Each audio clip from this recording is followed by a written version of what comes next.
Yes, we are again, mate. We're back. I know. And That sun's nice, isn't It it? is nice, man. It's Looking chilly, forward. chilly morning, but the sun is out. This is the sign of like things to come, bro. Summer is on its way. I'm looking forward to doing some some course fishing, like feeder fishing, bait fishing, ledger fishing. Some sitting down fishing. Yeah.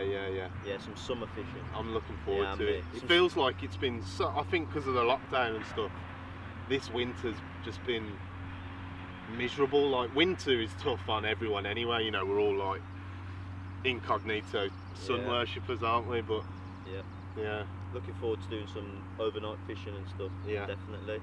The pike fishing's been hard this winter, don't you think? The pike fishing's hard every winter, bro. A lot of people messaging me saying, you know, I'm struggling, Yeah. and me messaging back saying, yeah, me too. Struggled a bit. It's been tough.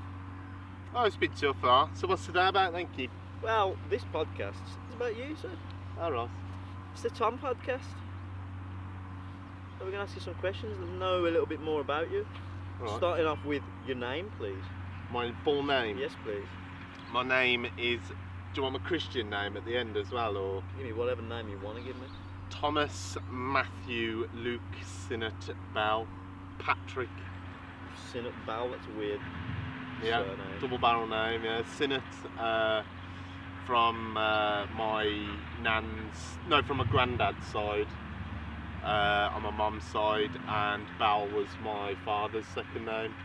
I do have one of my earliest memories of you is actually like primary school when we didn't really know each other, me thinking about how stupid your name was. Yeah, Yeah. that's nice. So yeah, that's a big long name. But the next question to you, Tom, is can you tell me a little bit more about your family? Maybe a little bit of heritage.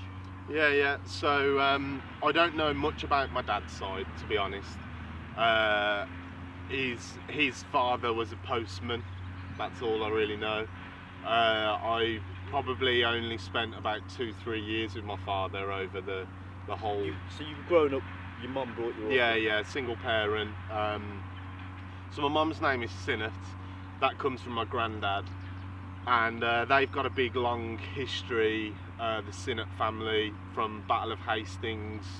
That's where it originated from, and then they used to run stuff in Wexford in Ireland. They had their own castle and that. And I only recently found this out. There was a guy called David Sinnott, and he. Dave Sinnott. Dave Sinnott in. Dave Sinnott from down the road. All right, kid. And he was Lord Commander of Wexford Castle in 1649, I think it was, during the Cromwellian Crusade. Oh, yeah, And that's pretty cool. and Cromwell laid siege to the Wexford Castle for 10 days, and I've got all the letters between Cromwell and David Sinnott of terms of surrender. Basically, the English turned up and go, all right, well, you're going to surrender. How are you going to do it? Yeah. And Wexford was a port, so it held Ireland. It was a big, important thing. If they had Wexford, they had all the food, so then they had control of the population. Right. So did Dave Sinnott say to Cromwell, no? What he was doing, he was biding time, and he was biding time to raise an army, but it never happened, and it was called the Sack of Wexford, and about 2,000 to 4,000 people died from Wexford, and 20 of Cromwell men died. Apparently what it is they all surrendered, the Wexford people, and laid down their arms, and Cromwell just went in and massacred them all for making him wait. Game of Thrones style. Game of Thrones style. And then they all died, and then the Sinnotts dispersed. Some went to America, some to England, some to New Zealand, Australia. They just dispersed. Cromwell. And now I'm English, so it's it's a funny old world, isn't it? It is. The English was savage, man. Yeah. That part of history, apparently the population of Ireland dropped by 40% during those 10 years of the Cromwellian Crusade. Of the wars and stuff. Just of him, just... Oh. That's like Genghis Khan style. Yeah. After Cromwell became Lord Protector. So there was no king for a couple of years. So he was like protector of the realm of England. Oh really? Yeah, like the No. parliamentary forces took over England, and there was no monarchy. Didn't know that. And then I believe Charles II come back and was like, nah, I'm rightful heir to the throne. Game of Thrones style. That's very interesting. Yeah, and then, so that was my granddad's side, and my nan's side are travellers, gypsies. So my nan was born in Belfast in a barrel top wagon, and they were travelling till she was about 5. So her older brothers and sisters were a bit older. Mm-hmm. She was travelling till she was about 5. So considering I was, single parent family, most of my upbringing was based on my nan's family, because they were all in Birmingham, so they were all the gypsies. Yeah. So it was like Sunday kind of in pubs and in smoky houses, everyone drinking and singing and, singing rebel songs. And, Yeah. and but yeah, proper gypsies, proper like, like some memories, sadly my Uncle Isaac's just passed away, but some of the memories from him, he'd go into a pub and he'd just start smoking in a corner. He'd be like, Isaac, you can't smoke it. Like, well, come and stop me now. Come, let them come over to me now. So no one would, because they were like, obviously the staff were like, oh my god, the gypsies are here. Let's just hope they go soon. It's always a good time. But I've been to a few pubs with you and your family, and it's always an epic time. Yeah. At the pub with you and your family. Yeah, it's a shame now because most of them have died. Like the gypsies, I won't really be in that environment anymore. No. I won't go to those parties. It was Margaret, my Aunt Margaret, and Isaac were the main people that had all the contacts. Yeah. They would be like, we're going to this pub. Yeah. This family's coming. This family's coming. The Irish community's coming together. Everyone just congregates. Yeah. So you never know. You might see some more people. Yeah. I mean, it was difficult as well. Growing up, like going to school, and people were like, "Oh, it's a dirty jippo," and I'm like, "Ah, just keeping quiet," like, And yeah, 'cause they weren't wrong. I never obviously thought about my family like that, but they were dodgy. No. They were. They used to come up with some proper dodgy stuff. But it is what it was. I would say about the gypsies are my family anyway. Like they're very honourable. Yeah. It's all about like they're all honest. Yeah, and respect. Like, yes. And that. But sometimes their honour can be a bit too much. It'd be like prideful, maybe. you bumped into my mum, so now I'm going to kidnap your mum, type of thing. Yeah. You know what I mean? Yeah. Yeah. So yeah. Okay. Moving on then. Moving on to the next question. Having said that, have you got any brothers or sisters or anything? Well, that's an interesting story. So I was an only child for a long time, and then I found out I had a sister from my father, and we actually went to the same school. She was about 3-4 years below me, and you knew her. I knew her, yeah. She used to work at a soft play area where you used to take your daughter. Yeah. So yeah, that Crazy. was an interesting turn of events. So you was an only child for most of your upbringing. Yeah, and I still am really. Yeah. You can't. It's difficult when you're 25 to be like, here's your sister. It's like, oh, I don't know what that relationship is. It's difficult. It was so strange when we found out you had a sister. Yeah, and like who she was, you knew her and went to our school, and it was mad.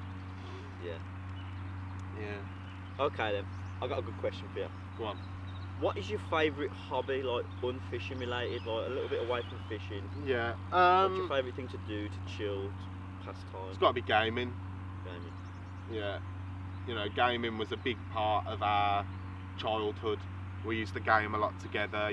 We were competitive as well, like Gears of War 1, and we were on all the all the rank. We had an official ranking at one point. I think we were like 60th in Europe on the doubles ladder. Yeah. So gaming, I'd say, Gaming. is my chill out kind of get into it. And I guess it's just like most things. It's just escapism, isn't it? It's just living in the moment of gaming. And Yeah. for me, I prefer online gaming. I love a shooter, like a Competitive grind. gamer. Yeah. I Not don't really enjoy single games. The only single game campaign games that I like puzzle games that are like, this is tough. Like kind of trial and error games, like Crash Bandicoot's a great maybe example. Portal. Yeah. Yeah. Portal, Crash Bandicoot, like those. How am I going to do this? And then you get on YouTube. And you're Portal's like, a one of so a we do. kind, man, type of game, and it's a Yeah. savage kind of game. Yeah, that is a savage game. Yeah, gaming. So can you tell us, I think it's important to establish a little bit about where you've come from and how you've got to where you are now. So coming from school to here, which is about 13 years-ish, Yeah. 14 years, have you got to here? Because it's fair to say that you've never been a person to go out and get a 9-to-5 job. It's never been past you, but it's always something you've been focused on other things. Do you know what I'm saying? Yeah. So I've been self-employed since I was 18, and straight after school, I went to drama school. So that was, like learning to be an actor, really. It was the only thing that I was good at, and the only thing that interested me. Like, selfishly, I never really done something that I didn't like. I took the sacrifice of not having a lot of money to do what I wanted to do.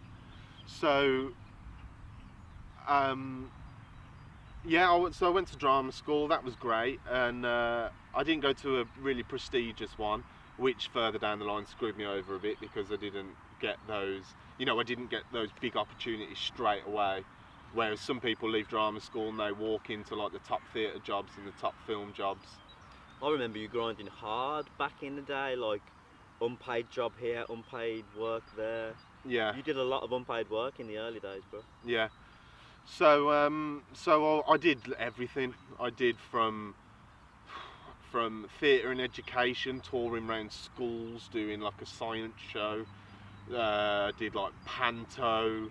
I did panto in residential care homes, which was just, you can imagine, like some of them just don't want me to be there and don't want to listen to me. I did a 2-person Aladdin show in residential care An old homes. person time, yeah. Yeah, and that was interesting. Did they love it? No, they did not love it at all. Do you remember, kind of halfway through all this, you aspiring to be a budding actor and stuff, you had an opportunity arise that didn't come by, direct, oh, I'm going to do that. You kind of accidentally applied for it, and you ended up going to Italy. That was almost like my coming of age job. That was. It was just before our 21st birthday, I believe. Yeah, so I was like touring Italy. I think I was away for about 8 months with West Side Story. It was a musical and I wasn't a musical theatre. Singing and dancing musical theatre. Yeah. Which you cannot sing, can't dance. I can really. sing. Got some. I can sing. Okay. When I try. When someone teaches me a song, I can sing. Chorus, like, I can be one of the guys. We spoke to that director. You sang Gaston for. Yeah. Otherwise. Nah, yeah, but he didn't know what he was on about. He was, But somehow you managed to get a job touring Italy for 5 months. I think because most of them were dancers, so they had no actors there. So they had no one that could act in the cast. So I was that person. Yeah. That one person that could do it. And then the funny thing was I could act like I could dance. So some people would say, oh, you're a really good dancer. And I'm like, oh. So No training. But that was an amazing time. I saw the whole of Italy, about 70 different cities. It really matured me. I tried loads of different cuisines. I tried loads of different wines, and just opened my world, because I come from a very, like, you know, like my Chinese order as a kid used to be chicken fried rice, chips and curry sauce. Do you know what I mean? So Still is now, mate. yeah. So, like, it was my kind of culinary knowledge and tastes were very limited. And then Italy just blew it open. Seafood, like different types of meats, like even like, you know, cured meats and, you know, all stuff like that. Yeah. So that, it was a big time of being, you know, maturing for me.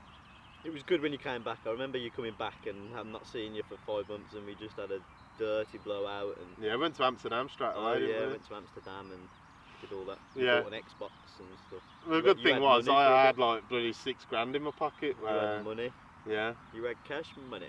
yeah. I think I was on £400 a week, and I used to get paid £200 expenses to live on a week.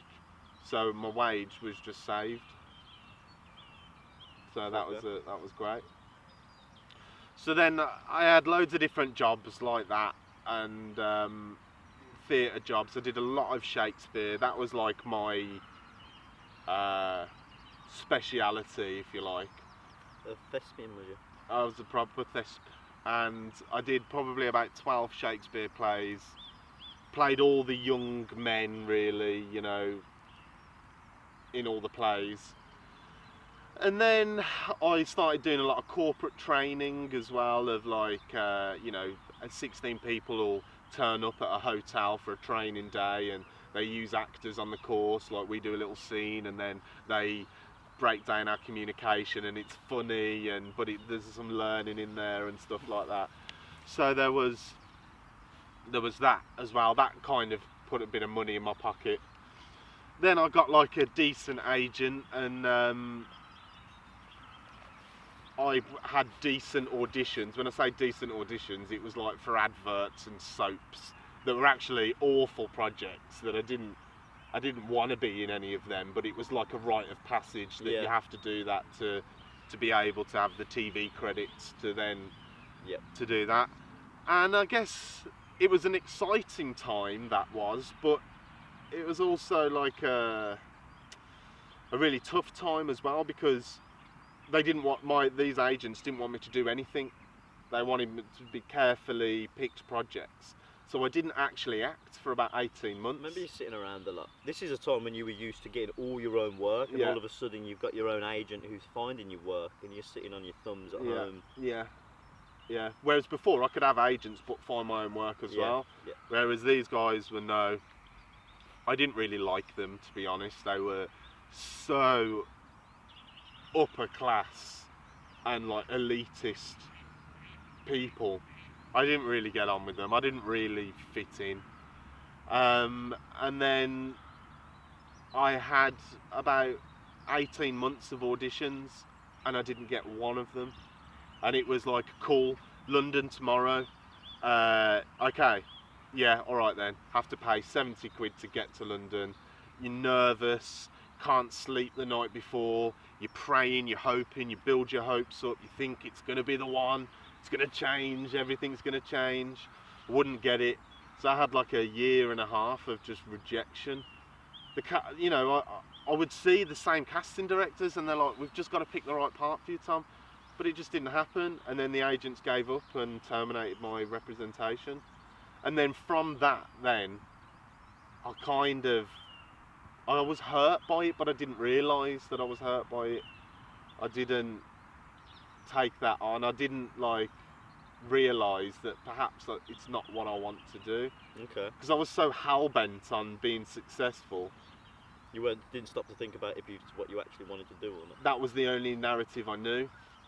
Then a few years later, I got a job, a season at the Royal Shakespeare Company, and that was the dream. That was the dream. That was the goal. And I got there, and I just didn't like it. It was like, it's a classic case of, you know, having a dream, putting something on a pedestal, achieving it, and then being, oh, well, this is actually a bit crap. The people weren't very nice. Again, those elitists, you know, and me being me and, you know, being a bit silly, and they're like, oh, who is this person? Let's move away. Even when you get there, you realise there's another hierarchy to deal with, isn't it? And the politics of it all. And I just thought, this isn't what I want at all. And that was the final kind of nail in the coffin of, I don't want to do this. Yeah. And I remember speaking to a guy that was in the cast there, and we were having a chat, and I was like, what I'd really love to do is to make fishing videos. And he was like, well, why don't you do it? Ash's name was, he's in Emmerdale at the moment. And I was like, and he was like, well, why don't you just do it? And I was like, yeah, I am gonna do it. Was that what you said to him? Yeah. Just want to make fishing videos. Yeah, I was like, I want to make fishing. I want to be. First, I knew I wanted to be like a YouTuber. You know, we always kind of wanted to do that. We needed to find a niche. Then my love for fishing picked up, and I was just like, yeah, I want to make fishing videos. I want to be like Carl and Alex. Just like them, yeah. Just like them. Exactly the same. That's good. That's a lot of information to take in. Yeah. That's a good brief outset of where you've come to now. That's cool. I didn't know that that's when you kind of decided to lean towards fishing. Was we fishing around? We was fishing around that time. Yeah. It was when like I was obsessed, kind of going 4 times a week. I think Matt was picking you up from RSC, and you was fishing after work and stuff at on the Avon, the River Avon. Yeah. It was non-stop. I'm sure a lot of our viewers have fished outside the Royal Shakespeare Company in Stratford, that sexy bit of canal, river. Yeah. Okay, I got a good question for you. All right, this might. Is it a good one? Yeah. There might not be a top one, but I want a good one. Have you got a really good past time drunk moment? Yeah, a funny moment was we were about 1 minute away from here, like 2 minutes away from here. Yeah. And me and you, we'd had our Friday night in here. This is the park that we used to come to and get drunk. And we were so drunk. And we were walking down the road to a point where we couldn't even walk. And we fell into a bush by a bus stop. We could not move. You called your dad and was like, Dad, can you come and pick us up? Because we can't walk. So his dad come and picks us up. And I remember I was that messed up. I had my head on the side of in the back seat. And your dad was on purpose giving one of them to my head, and he was like, if you ask your dad about it now, he'll be like, your head was just banging off the side. It was like banging off the side. Yeah, I forgot about that day. You know, that was one of my. I think, you know, we were young anyway. Yeah, it was a good time. Yeah, he wasn't too mad about it. No. It was like, you know, I think like, you know, your parents were strict, mine was strict as well, but they both understood that boys will be boys, and they knew what we were doing. At the final point, they were more happy, I think, that we asked them for help rather than scrape home. They knew what we were doing, and I think what they liked as well is they knew we had each other. Yeah. That we would always have each other's back and help each other out. That's very true. We have always watched each other's back. Yeah. Have you got a near-death experience, or any one time you've nearly? We've mentioned Ibiza, and you nearly died in Ibiza on one of our earlier podcasts. But have you got another time? Yeah, I had a time in Wales. I was on a school trip, and the PE teacher was there taking us. Mr. Martin. Tony Chin, and he said, we were walking on this big like mountain walk, and he said, why don't we all turn our lights off and walk in the dark? So we were like, yeah, sick. Good idea. Turn the lights off. On the mountain trail. Trail. Next thing I know, my 1 foot slides down. He grabs me turns on the light, and I'm on the edge of a cliff, and he's got me. Did you at that point everyone decide to turn your lights back on? Yeah. Yeah. Yeah. That's not He was like, lads, get your lights on. Get your lights on. Yeah. Sawn itching. Okay, I've got some more questions for you. Now, I don't want you to really emulate on these questions or think too hard. Okay. I want you to answer. Quick fire. Yeah. Quick round. Alright. Yeah. Who's your favourite Star Wars character? Obi-Wan. Wow, that was quick. I thought you did debate a bit about that. Okay, what's your favourite game, as in console or Xbox game or whatever? What's your favourite game? Fortnite at the moment. Okay. That's took me by surprise. What's your favourite film? Chopper. Or Whiplash. Love Whiplash, Whiplash? that film. Yeah, the drumming film. That, you know the guy who... Is it Gene Simmons? The guy who, in Tobey Maguire's Spider-Man, he plays the Daily Bugle man. And he's skinhead in this film, and it's a drummer, and he's savage in it. He's like an orchestra guy. Oh. Like, not quite my tempo. Yeah, I've And seen he the like, clip where he rinses the guy. Yeah. It's the young guys in like Fantastic Four and... I need to watch that. Oh, mate, sick Is that film. good? Yeah, okay. Sick film. Favourite TV series? Game of Thrones, didn't like it at the end. Consistently better, Breaking Bad. Breaking Bad is a cut above the rest. Favourite hot drink? Black tea. Favourite cold drink? Tiski. Okay. Tiski lager. Tiski. What's your favourite YouTube channel? Besides us, obviously. Do you know, I used to watch loads of YouTube, and I don't really watch much now. I've stopped watching YouTube as much. I don't know if it's because we're like in on it, but yeah, I've stopped watching it as much. Favourite YouTube channel? What is there a type of video that you go on and just it's your go-to? You watch that kind of video. I might watch, if I've got nothing else to do, I might watch a gaming video about a Warzone streamer maybe, or fails. Yeah, I like a fail I army. like a fail video. A fail army. Yeah, fail army channel. Okay. There's your quick fire question. Quick fire. I did Sorted put it. the feelers out, the word on the street about getting some Insta followers to ask you some questions, and they've come up with some really good ones. Yeah. A lot of fishing related, a lot of unfishing related questions. Yeah. So let's start off with, and I think this is kind of important, because we've got a lot of them right now. What's your favourite rod and reel that you're using at the moment? The Ike setup. Yeah, Abu Garcia, Ike, heavy setup. It looks great, it feels great, it does the job. Yeah, what's your Pike PB? You know about that? Well, I would say one of my PBs was caught in Wales that we didn't weigh. You reckon? Yeah, one of those Strauss Pike. Remember that, you know, that Malcolm was yeah, like, oh, I'd say that's about 18 pounds, that is. Yeah, I don't know about Malcolm. Yeah. What's your Rocket League rank?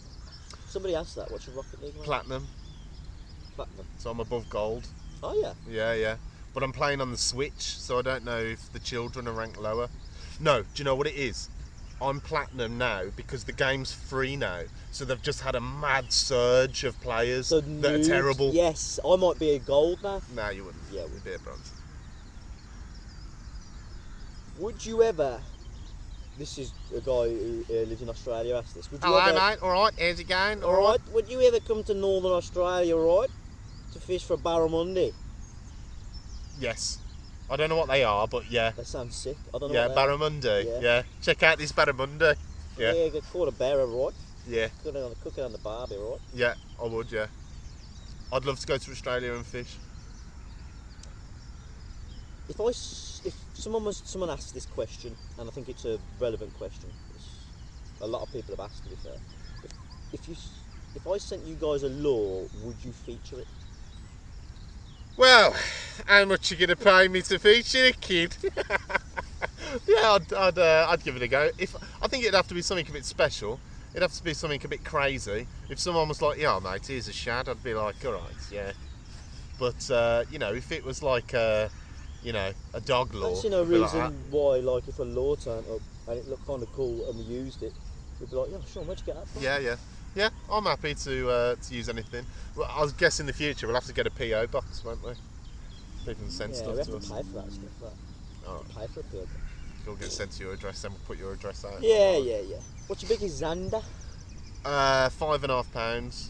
From the river? Yeah. That's a beast, Xander. I always think about that Xander. Yeah. It haunts my dreams. You were having a mare that day, weren't you? You were like snagged in a tree at that time. I think it's, one of them ones where I've snapped off my rod and I'm not unwilling to re-rig up and put it down and just watch you fish for.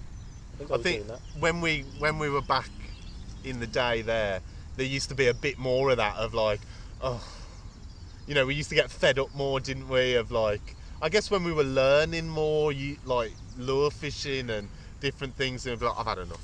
Yeah, I'm going down. I've had enough. I don't care. You've just caught your biggest sander you ever have. I've had enough. Yeah. Having said that, have you got like a most memorable catch? One that sticks out. It's got to be the carp at Lifford. Oh. Caught it on a top kit of a pole. On a whip? Yeah, and about half an hour it was on for. No reel, just had to wait.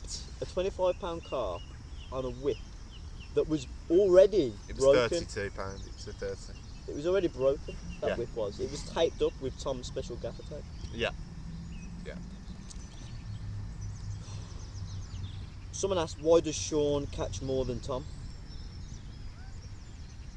Well, that person clearly doesn't know what they're talking about, do they? I'd say we catch about the same. We both have good spells and bad spells. I agree. So tell that person to unfollow me. It's alright, because I was following me anyway.